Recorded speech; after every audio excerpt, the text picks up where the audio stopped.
یہ قرآن ملکوں کی زندگیوں میں انقلاب پیدا نہیں کرتا، زندوں کی زندگیوں میں انقلاب پیدا کرتا ہے۔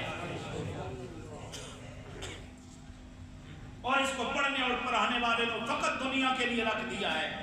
سات افسوس سے یہ جملہ کہتا ہوں، اس میں لوٹنے کے لیے ہم نے رکھ لیا ہے۔ کوئی مدارس کے نام پہ چندہ کھا رہا ہے، کوئی مثالوں کے نام پہ چندہ کھا رہا ہے۔ لوٹو اس قوم کو جتنا لوٹ سکتے ہو۔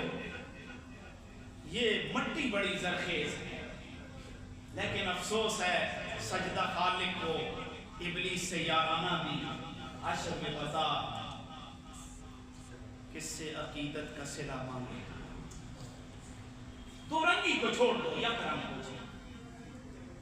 اگر اس رب کا قرب پانا ہے اس دین کے ساتھ خالص ہو جاؤ، اگر اس کی قدرت کی جلوے دیکھنی ہے اس قرآن کی طرف لوٹ آؤ، نبی کے فرمان کی طرف لوٹ آؤ۔ اگر دنیا و آخرت میں کامیابی چاہتے ہیں، خدا کی قسم مسلمان قرآن کو چھوڑ کر کہیں عزت نہیں پا سکتا، مرتبہ نہیں پا سکتا، مقام نہیں پا سکتا۔ بے شک اگر مکہ کے گئے گزرے لوگوں کی زندگیوں میں اس قرآن نے انقلاب پیدا کیا ہے نا، ان کو دنیا والوں کے لیے نشان بنایا ہے اور ان کا مقام بھی بتایا ہے، تو پھر ہم بھی اسی نبی کا کلمہ پڑھنے والے ہیں جس کو وہ ماننے والے ہیں۔ سبحان اللہ۔ جزاکم اللہ خیر۔